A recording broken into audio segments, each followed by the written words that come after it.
Mhm. I've battered this idea for a long, long time, and we're working with Barry and his wife Mhm. Donna, who provided some really good research. We looked into that, and that was about the only thing I can sort of comfortably say some of the reasons behind it. I mean, you got to consider 10.5 gallons of blood is disappearing out of these animals. It's insanguinated. It's not a drop on the floor. There's no sign of struggle.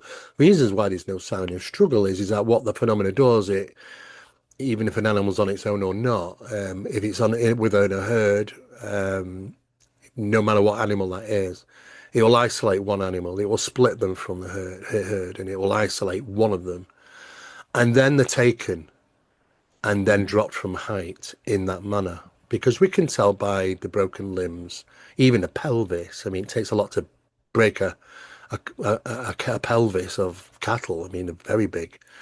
But Mhm. so we know that they're being dropped from height. Impact wounds are seen, but they are exsanguinated.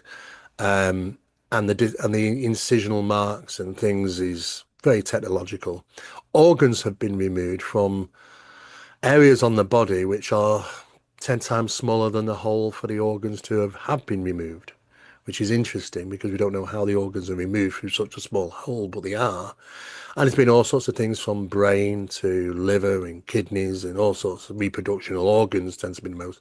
But when you actually start to look at all these animals, there's one thing that stands clear is that the samples are taken from soft tissue areas.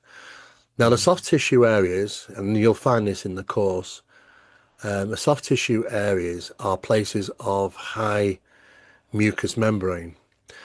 Now, it is mucous membrane that holds the genetic conditions of immunity. In other words, how to survive a common cold. Now, animals out there every day at night, their immune system is very high because they're Mhm. out to all elements. Um, it's also within the blood, so it's found in the blood and it's found in soft tissue, and that is where these things are being taken from. So we kind of considered the fact that it's maybe something to do with immunity. Mhm. And then we think to ourselves, okay, so how long's these been going on for? Well, mutilations and cattle and things like and other animals have been taking place for hundreds of years. I remember talking with a doctor who on the phone, and he was an Indian doctor in the UK, Mhm. and he was telling me about his father, who was only 6 at the time. So it's been passed to him, and he was in his 60s. So we're talking Mhm. 70 years back, but his father lived on a farm in India, and him and his sister, his father and his sister's, his father's sister, had to would be rush out sometimes, and the whole family would go out there to try and get the livestock in when they saw the lights come down from the mountains. And it wasn't something that it was something that they'd known for quite some time. So this has been going back for Mhm. hundreds of years all over the world. But you think that they'd sussed it by now if they are advanced technological beings. Now, the problem is that we've got all these ideas that advanced technology means advanced intelligence. Mhm. In some ways it does. In other ways they do the stupid things. In other ways they don't think like us, and make Mhm. mistakes and do stupid stuff. So I don't think it's so much that it's super advanced intelligence. I Mhm. certainly have the technology, but this is where we're heading because of them. Because they've been gifting us for God knows how many years now, they're bringing us to make them like them, that the technology Mhm. supersedes human capabilities. Yeah. And what I mean is that the technology is about 60 to 1 now in advance, traveling faster than spiritual or consciousness within the human beings. So we're advancing technologically, but not spiritually or consciously. And Mhm. that's like what they are. The Yeah. technology is right up there, but doesn't mean that their intelligence is right up there. It's like could be right down here, sort of thing. So we do obviously do have higher intelligence, but not exactly super high intelligence, you would say. Mhm. But then when you consider the immunity, because this is where you're going to click with this, it would seem that no matter what this phenomena is, Hmm. be it demonic, supernatural, or whatever they want to be, they can't sustain themselves in our environment for very long. Or they have what they have to do, they're short spurts. If they're taken and abducted, they're taken to their environment, not ours. If Hmm. they're in our environment for a certain length of time, then they tend to rather vacate or occupy the individual. Occupation of the individual would Hmm. mean that they're not in our environment for very long, so they don't have to sustain themselves in regards to immunity for very long.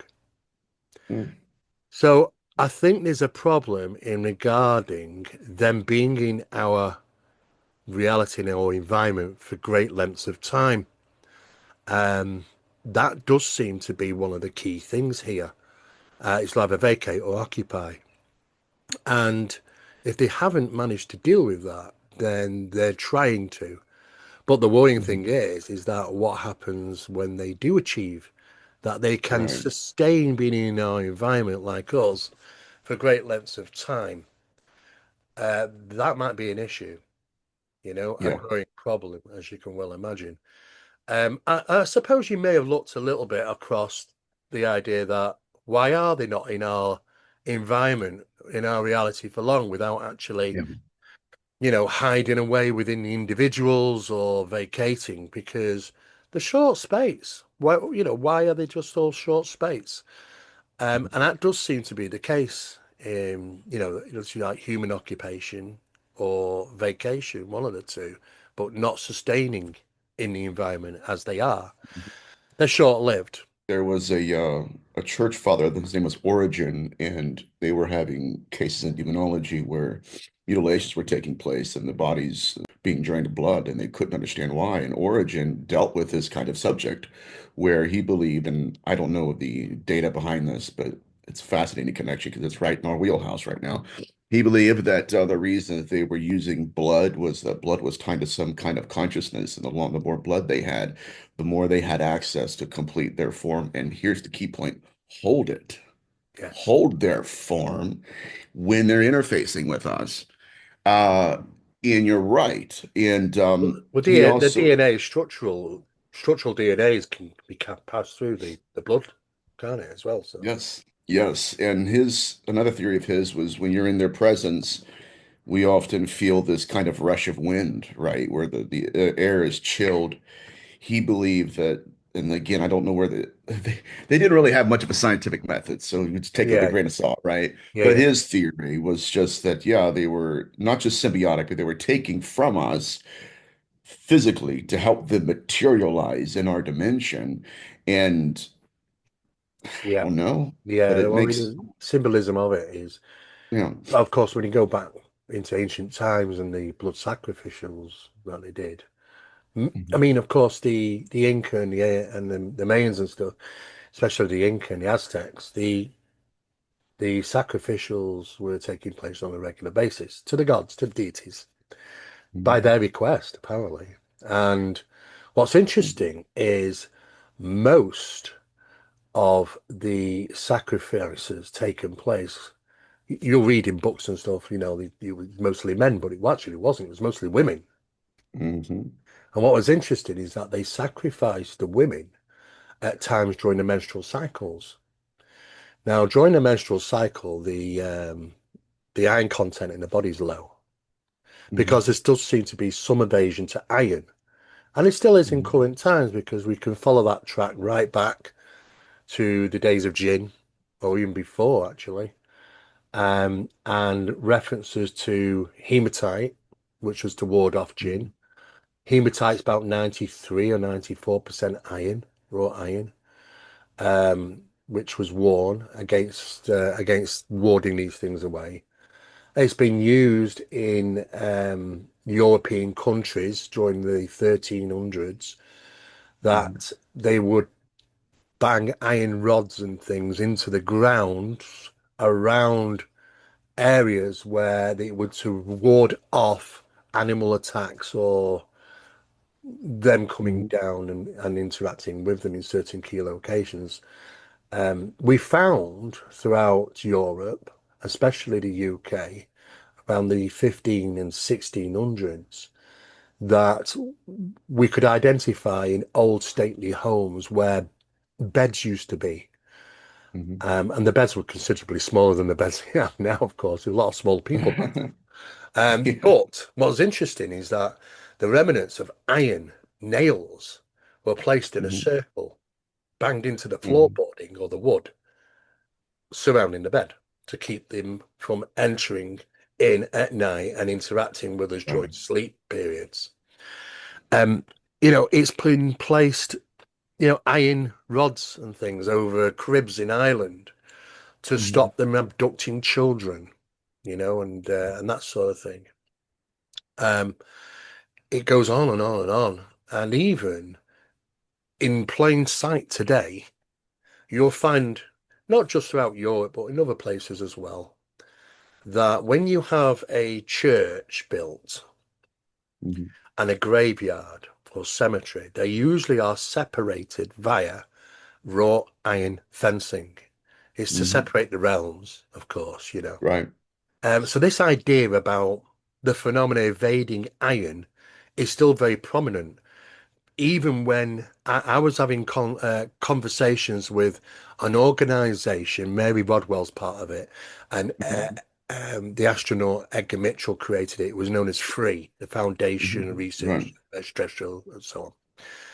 And they were very interested about statistics that we'd had dealing with people who claim to have abduction phenomena, which when we told them to, first of all, when they're under attack, be it alien abduction phenomena, be it demonic, be it night terrors, something paranormal, something that is causing trauma of some sense and upset and worry and vexation, we would say, first off, those people are often targeted because they've got a low immunity in regarding Hmm. the iron content in their body. So the first thing that we introduce is to boost the iron in their bodies, be it supplements. That's the first thing. The second thing is to wear raw iron, and it's not easy, it's surprisingly hard. If you look Hmm. around on the internet and you try and find, I want to buy some bits of raw iron that you can wear Hmm. against your skin, well, you'll find nickel and you'll find this and you'll find this and find it. It's not easy to find the raw iron stuff for some reason. I don't know. Hmm. But you can get hold of it. And sometimes when wearing it against the skin, we found suppressive phenomena, a suppression. And you think to yourself, well, why is that? Sometimes by boosting the immune system, it's caused the phenomenon to take a step back in some cases. So that's the first That's interesting. two Hmm. initiators, I would say. People are targeted by phenomena. It isn't Hmm. random, they're targeted. But you'll find in these individuals that there's certain issues. And it could be, anemic. They could be anemic. Hmm. When you talk to women, it's like that they'll have their worst experiences tend to be around the menstrual cycle because the iron Hmm. content in the body is just flowing out of them, and they become almost anemic. And the phenomena seemingly is attracted to this, but it goes back a long, long time. So in the ancient times, they were dealing these sacrifices with mostly women, not men, and not and they were during the menstrual cycle. So they knew somehow that the gods or deities would be lapping it up because this is a grand offering because they've Right. got low immunity, iron. So the question is, why iron? There's the big question. Now, we've been working on this for a long time, and one thing it doesn't do, it doesn't protect you underground. It only protects you above the ground. Anything that ultraviolet light would hit. Once you go underground, it would seem that there's zero effect of phenomena interacting with you, no matter if you're bursting with iron in your body or you're wearing countless iron items to the skin. It doesn't matter. It's their domain, Mhm. and you're out of the area of UV. Wow. So it just doesn't work for some reason. But it does Mhm. work, seemingly work, in above ground where UV lays its mark. However, There's a difference between night and day, and you will know this now because you're seasoned just like I am.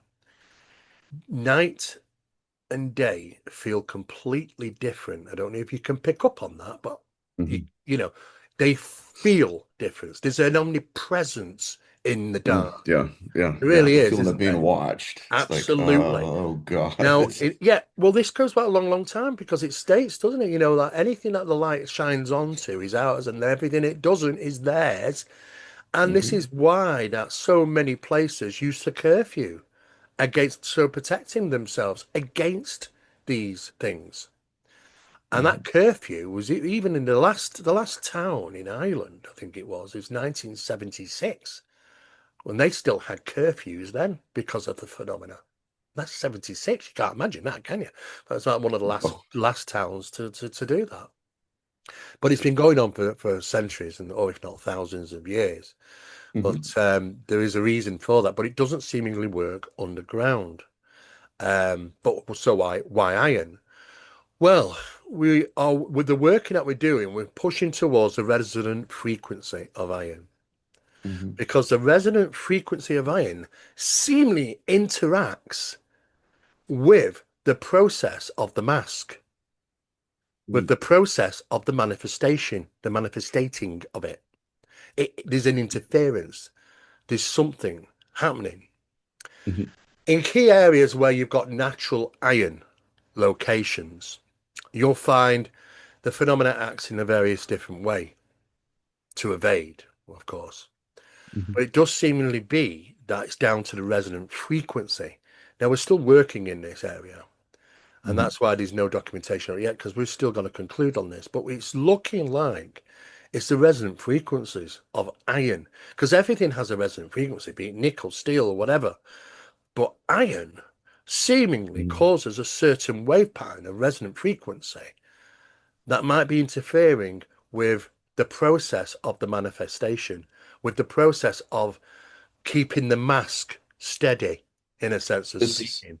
this is incredible stuff, Steve. I got to tell you, and it's freaking It's interesting. incredible, buddy. It's Because like it's this is right down my wheelhouse too, and it's like hand in yeah, glove. it's Oh, I love it. really, So keep really going. interesting that they are struggling under those circumstances. Yeah. So this is probably why it goes back thousands of years. Now, someone somewhere must have come up with that idea. I don't know if it goes stretches back to the days of Solomon. I really don't Mm. know.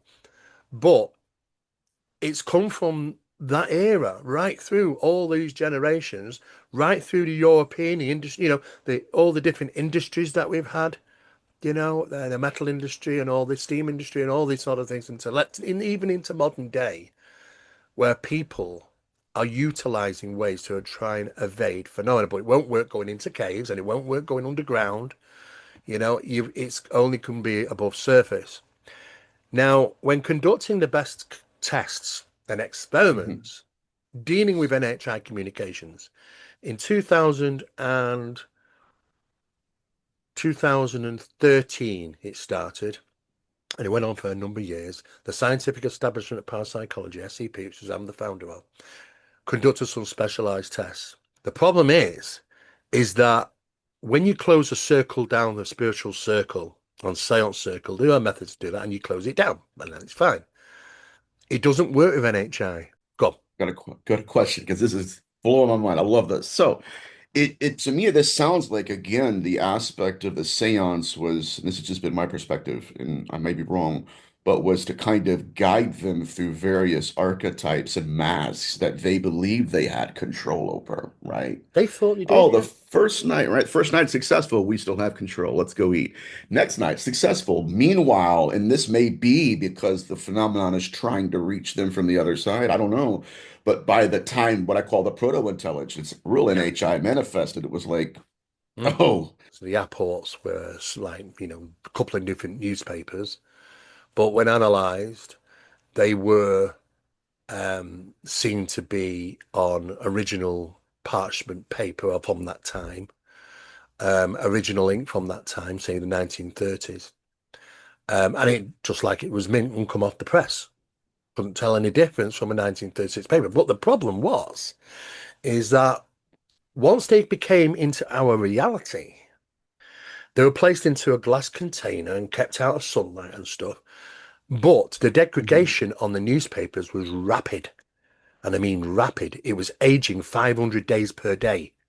And by 1998, Gosh. I mean, it manifested in 98, but at the end of 98, it Hmm. literally took literally only days for it to reach how old it would have been if it was a real newspaper from 1936 in our environment till 1998.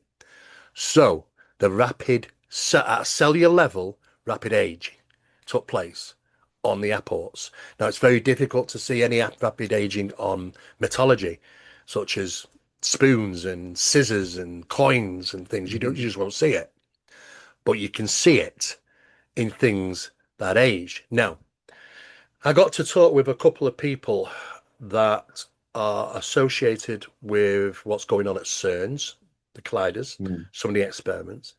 One of which was to, one of 16 experiments was apparently to punch a hole into another reality. But they tried sending a mouse through for literally a few seconds and bring it out, but it was always dead. The only the way they achieved this for the mouse not to die during the process was to surround it in argon gas, apparently. So they put it through in an argon gas container and bring it out, and it was still alive. But the mouse died within the next day or two. And when he Hmm. analyzed it and conducted tests, it was rapid cellular level aging. The mouse died of old age, basically, like that. So we know there's this space-time differential Hmm. association with these apports. Now, if they are gifted from the phenomena and they're responsible from the gifting, then it's affecting the process when it comes from their Hmm. reality to ours or whatever. There's this process which is being seen. It's seen in biological things such as anything that apported, which is biological. It was seen in the newspaper because of its aging, and any living creature, of course. Phenomena Project was set out in this same manner. To do that, we had to build a circle. It took us a long time to build the right circle because the phenomena doesn't like weak links. Though that those weak links we like to have being involved because sometimes they're academics, sometimes they're scientists, and we need Hmm. them to take part and have party to this. But because they're not observers, because they're not experiencers or not non-believers, the phenomena and the results, concludings are very low. It doesn't Hmm. work well with weak links. So you have to change the weak links out to other Hmm. people that have our experiences or believers or observers of this phenomena, interactions or whatever. That's how the phenomena likes its circle. It likes its circle to be a flock of people which might praise it, might accept it, might Hmm. recognize it, that sort of thing. It doesn't work very well with academics and scientists, especially, people which might be cynical or skeptic. You just Hmm. get very poor results. And this is why the phenomena in scientific labs doesn't work very well. And Hmm. I put this forward to parapsychological units all over the world. However, there is one unit known as the Lawrence Livermore Laboratories that sussed it Hmm. out, that it is in the scientific experiments are conducted in this manner in the labs, but utilizing our method in the labs. No. So Okay. this is where Cool. it Cool. started That's awesome. very, very interesting. And like us, they obtain NHI communications. Now, there are some bombastic ways to go about that, forcing yourself through the door, utilizing the similar ritualistic practices of Enochian or Hmm. Babylonian or whatever. It's not, it's achievable and you get response quick, but it's Hmm. not a safe method. If you understand, I don't think they Yeah. like it. I think it's more hammering at the door rather than establishing contact. So that you get tenants that not get we get good results, but not a safe method, not for health and safety reasons. So, of course, doing that mythology means that you it gets under your skin and it becomes hitchhiker, and he starts following back the people that have been in, the inventors, the people sat around the table doing the work. it's problematic. So you end up writing protocols in, and a protocol is the kind of 2 in 7, really. The protocol, it's called 2 in 7, 2 times in 7 days and no more, because you just, it will get under your skin otherwise. So you have to respite. It's a respite protocol. But then we realised there's a spiritual, what we refer to is the spiritual transpositional triangle. And how can I explain this? A woman goes to see a psychic, okay, a medium. She wants to know about her father who's passed away about 6 months ago. Wants to know if he's okay. Is there life after Mhm. death? Is he around? I feel his presence, she says. Yeah. Uh-oh. Uh-oh. Now, the medium ends up communicating, and the medium's already got the door open slightly because some of them are gifted. I'm not going to take that away from them. Mhm. But they think they're talking or communicating with her source, the father, when in Mhm. fact they're communicating with the source. Because the source, what the source does, imagine a triangle. You've got the Mhm. psychic here, you've got the woman that's gone in to find the information, and up at the top you've got the source. The source reads the information from the woman, knows everything. It's in her mind, everything about her Mhm. dad. It knows. And then it relays it back to the medium or the psychic. And a psychic says, do do do do do to this woman. And Right. this woman goes, how on earth would you have known that? It must reinforce the idea that my father is here and I can communicate. It's an opening channel, you see. Mhm. It's baiting her to for forward communications. This is what is referred to as the transpositional triangles of communication, Brilliant. you Yeah. see. Now, we realize that that was going can go on. So we ignore that. We go through that point. We don't want to deal with them. That's just a run of the mill. It's a That's normal gotta be woman. so frustrating on their part. Yeah. They're like, Yeah, it must Steve, be. you're not biting on it. Not biting on it. No. When you do push forward more, you Yeah. start to get light phenomena, poltergeist type stuff. Mhm. And then you push forward again, it seems like 3 levels. But then when you get into the next level, you never say, I want to communicate, Mhm. excuse me, with NHI or angelic beings or aliens from another world. Just things of not from our realm or reality will do, you know, beyond consciousness, whatever. But that's where NHI lie. And then it starts off small. But then, because like any small one, any small form of communication from NHI, it's always got a little hook in its end. So Mhm. it hooks and wants you to do more because you do Mhm. more and going to be intense more. And once they are, then that gate opens and you know. So we reached NHI. Yeah. Thank you, Mr. Mera. Always a pleasure, sir. And You you, have a good buddy. day. Yeah, I'll talk to you next week, buddy. All right, sir. Have a good night. Ta-da, mate.